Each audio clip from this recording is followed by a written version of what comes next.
اور مفسرین نے لکھا ہے کہ اپنے استاد ہو گئے، اپنے مشائخ ہو گئے، پیر و مرشد یا دینی پیشواؤں کی مجلس سے بھی، ان کے پاس سے بھی جب تک اجازت نہ مل جائے اٹھ کر جانا نہیں چاہیے۔ تو نبی کریم صلی اللہ علیہ وسلم کی شفاعت بھی برحق ہے، تو ہر مومن نبی کریم صلی اللہ علیہ وسلم کی شفاعت کا محتاج ہے۔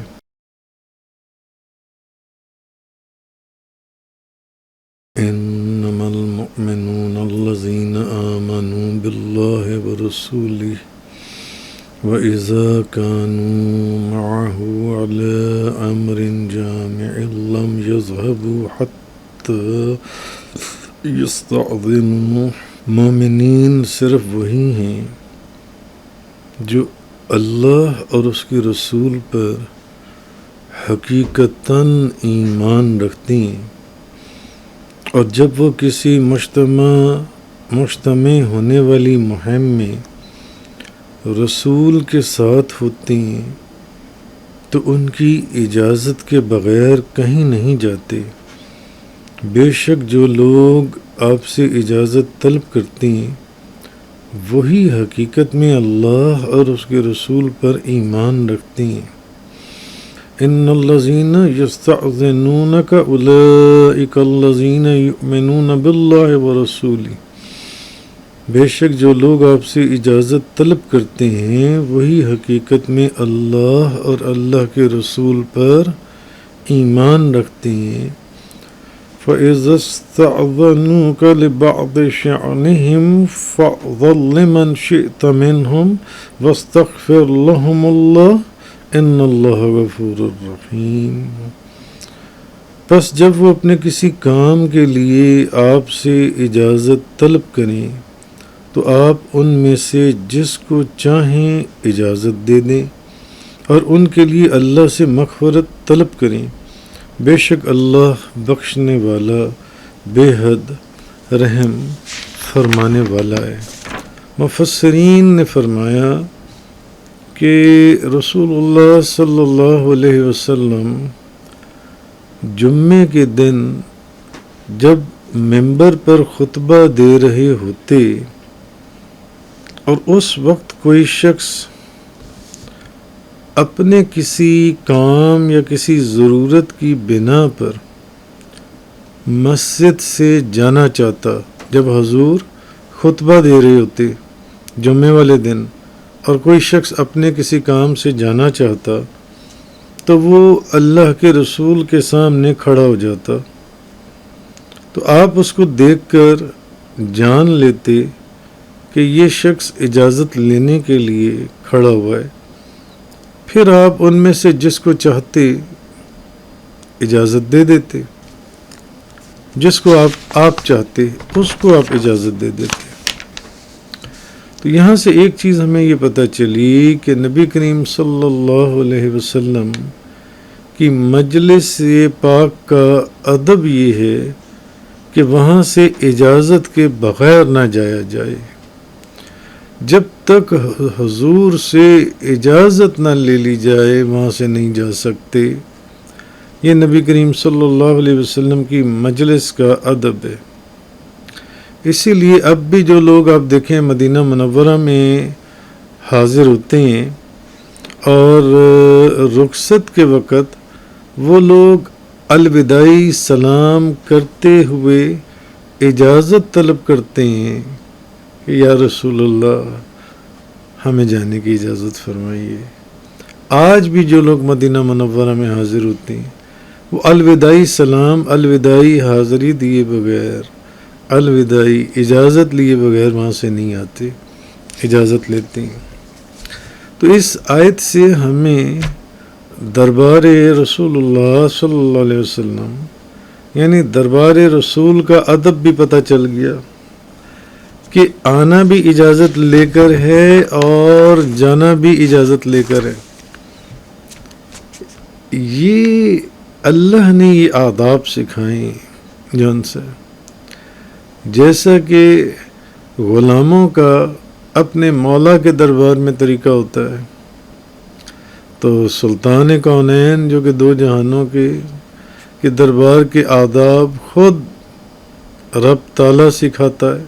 خود اللہ تبارک و تعالیٰ سکھاتا ہے، بلکہ اسی نے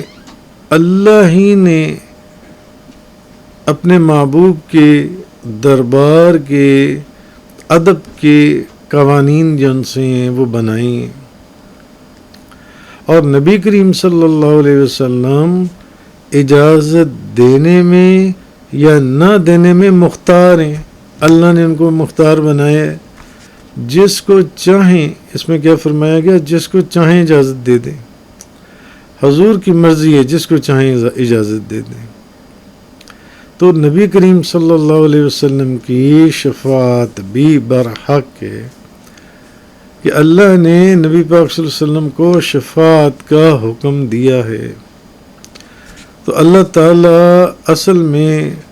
آپ یہ دیکھیں کہ مسلمانوں پر بڑا مہربان ہے، اور نبی پاک صلی اللہ علیہ وسلم کو ان اپنے محبوب کو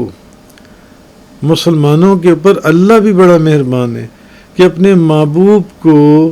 ان کے لیے دعائے خیر کا حکم دیتا ہے کہ محبوب آپ ان کے لیے دعائے خیر فرمائیں، آپ ان کے لیے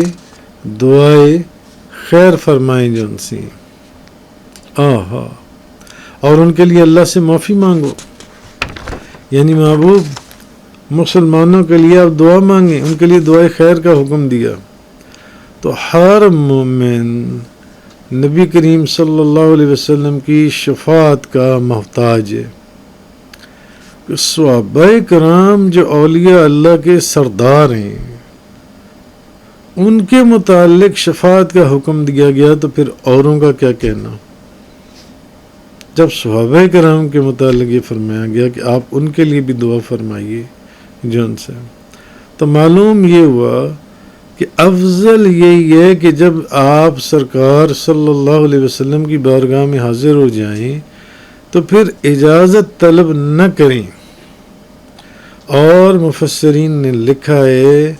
کہ اپنے استاد ہو گئے، اپنے مشائخ ہو گئے،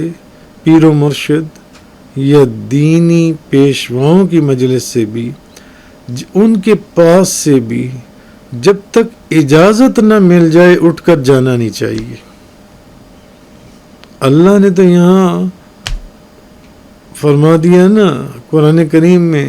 اپنے محبوب کے متعلق کہ جب تک وہ اجازت نہ دیں اس وقت مت جاؤ،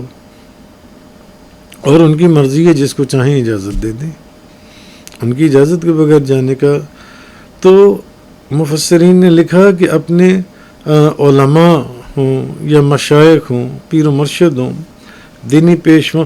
ان کی مجلس میں بھی جب آپ ان کی بارگاہ میں حاضر ہو جائیں تو ان کی مرضی کے بغیر اٹھ کر وہاں سے نہیں جانا چاہیے۔ علم اور فیض کا دروازہ کھلا رہتا ہے۔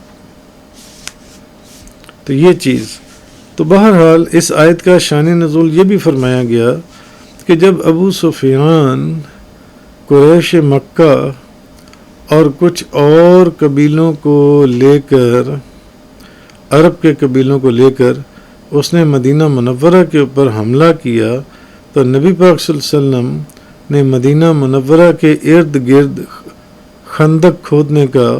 حکم دیا۔ سردی بہت زیادہ تھی، اب مسلمانوں کے پاس خوراک کا ذخیرہ جو تھا وہ بھی نہ ہونے کے برابر تھا، اوپر سے سردی تھی، اوپر سے اس نے عرب کے قبائل کے ساتھ مدینہ منورہ کے اوپر حملہ کر دیا۔ اب نبی پاک صلی اللہ علیہ وسلم نے خندق کھودنے کا